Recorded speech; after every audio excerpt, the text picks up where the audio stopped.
আমি ভাষাৰ কাৰণে যুঁজিবলগীয়া হৈছে, ভাষা আন্দোলনত বিদেশী যাব লাগে বুলি আমি যুঁজিবলগীয়া হৈছে, 855 জন শ্বহীদ হৈছে। কাণ এমালো বুলি যুঁজিবলগীয়া হৈছে, হাজাৰ হাজাৰ ল'ৰা পংগু হ'ল, 5টাকৈ ল'ৰা শ্বহীদ হ'ল। কিন্তু এই যুঁজখন চলি থাকিব নি? কথাটো হৈছে এই যুঁজখন সেই দিনালৈকে শেষ নহয় যোনদিনালৈকে আমাৰ ইয়াৰ খিলঞ্জীয়া মানুহে স্বাভিমানেৰে জীয়াই থাকিবলৈ নিশিকে। স্বাভিমানেৰে জীয়াই থাকিবলৈ শিকিব লাগিব আৰু স্পষ্টকৈ কথাবিলাক ক'বলৈ শিকিব লাগিব। আৰু এনেকুৱা নেতৃত্বৰ হাতত কেতিয়াও আন্দোলন কৰিব নালাগে যি জনসাধাৰণক উচতাই জোল খায়। 5টাকৈ ল'ৰা শ্বহীদ হোৱাৰ পিছত নাচ গানৰ নাটক কৰি কোনোবাই ৰাজনৈতিক দল খুলিলে, কোনোবাই MLA হ'ল, কোনোবা মন্ত্ৰী হ'ল।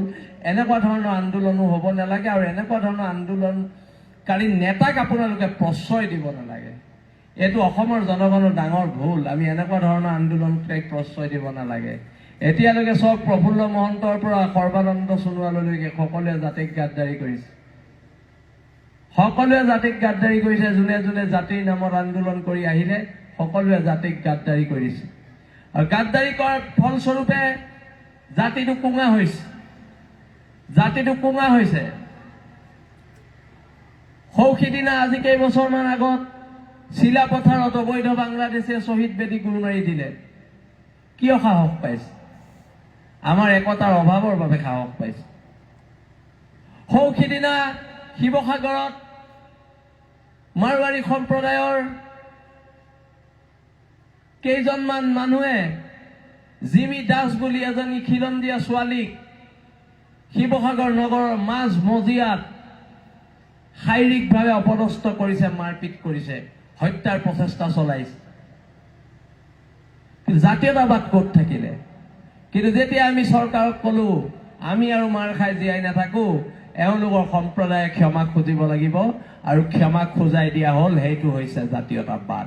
জাতীয়তাবাদ এনেকে চলিব। জাতীয়তাবাদ কি?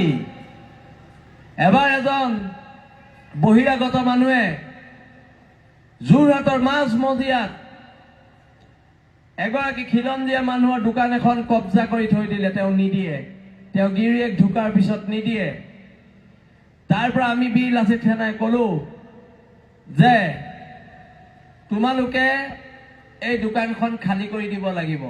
তেতিয়া মানুহজন ৰাতি 9টামান বজাত আমাৰ কাৰ্যালয়লৈ আহি ক'লে যে 30 লাখ টকা দিছো আপোনালোকক, আপোনালোকে দোকানখন খালী নকৰিব। আমি ক'লো 30 লাখ নহয়, 30 কোটি দিলেও নহ'ব, তোৰ দোকান কাইলৈ খালী হ'ব। সেইটো হৈছে জাতীয়তাবাদ। দোকানত সোমাই দোকান খালী কৰি দিয়া হ'ল। মাজতে লকডাউনৰ গইনা লৈ 3000 অসমীয়া খিলঞ্জীয়া ল'ৰা ছোৱালীক চাকৰিৰ পৰা উলিয়াই দিয়া হ'ল। তেতিয়া বাঘজানত জুই লাগিছিল। আমি বাঘজানৰ দুখৰ সমভাগীসকলে বাঘজান আহিছিলোঁ। মোৰ লগত আমাৰ সতীৰ্থ হৰ গগৈ আহিছিলে। তাৰপিছত ৱেষ্ট বেংগলৰ পৰা এজন মানুহে খুব দামী গাড়ী এখন লৈ আহিলে। দামী গাড়ী এখন লৈ আহি আমাৰ লগত ফোনত যোগাযোগ কৰি পেলাই দুলীয়াজানত আমাক লগ কৰোঁ বুলি ক'লে। তেতিয়া যিহেতু হোটেলবিলাক বন্ধ, হোটেলবোৰ বন্ধ আছিলে লকডাউনৰ বাবে, হৰ কুমাৰ গগৈ গাড়ীখন সৰু আছিলে। তেতিয়া আমি ক'লো যে যি আলোচনা হয় আপোনাৰ গাড়ীতে হ'ব লাগিব, বেলেগতো জেগা নাই। যেতিয়া আলোচনা হ'ল তেওঁলোকে আমাক লগে লগে ক'লে আপোনালোকে সংগঠন কেনেকে চলায়। তেতিয়া আমি সুধিলো মানে আপুনি আমাক পইচা দিব লাগিছে। তেতিয়া তেওঁ ক'লে যে আপুনি 5 লাখ টকা লওক আৰু এই বিষয়টোত আপোনালোক নুসুমাব। তেতিয়া লগে লগে গাড়ীৰ ভিতৰত কোৱা হ'ল এতিয়াই যদি লেপটপ খুলি 3000 অসমীয়া ল'ৰা ছোৱালীক চাকৰি নিদিয় তই গৈ ৱেষ্ট বেংগল নেপাবিগে। সেইটো বীৰ লাচিত সেনা ৱৰ্ড। লগে লগে লেপটপ খুলি 3000 অসমীয়া ল'ৰাক চাকৰি দিছে। সেইটো হৈছে জাতীয়তাবাদ। কোৰ্টৰ আগত বহি ধৰ্ণা দি কৰা জাতীয়তাবাদে অন্তত অসমীয়া জাতিক শোভা নেপায়। 17 বাৰ মোগল পৰাস্ত কৰা আমি জাতি, 17 বাৰ মোগল পৰাস্ত কৰা জাতি এটাই কোৰ্টৰ মুখত বহি ধৰ্ণা দি থাকিলে অন্তত সহ্য বিজয় মহিয়ানে জাতিটোক অন্য জাতিয়ে ক'ব যে অসমীয়া মানুহখিনি, অসমৰ খিলঞ্জীয়া মানুহৰ বৰ্তমান কি হৈছে।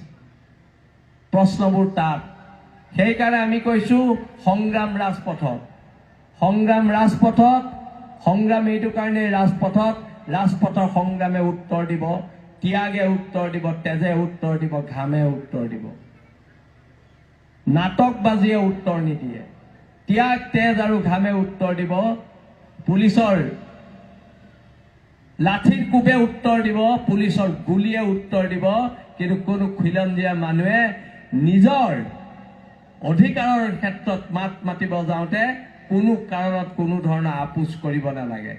সেইকাৰণে আমি কওঁ যে হ'ব পাৰোঁ আমি দুখীয়া, আমি কাৰো গোলাম নহয়। আঠুকাৰী অধিকাৰ খোজা বীৰ লাচিত সেনাৰ সৈনিকৰ নিয়ম নহয়, নিয়ম নহয় আৰু নিয়ম নহয়। আজি গৰ্বৰে ক'ব পাৰোঁ,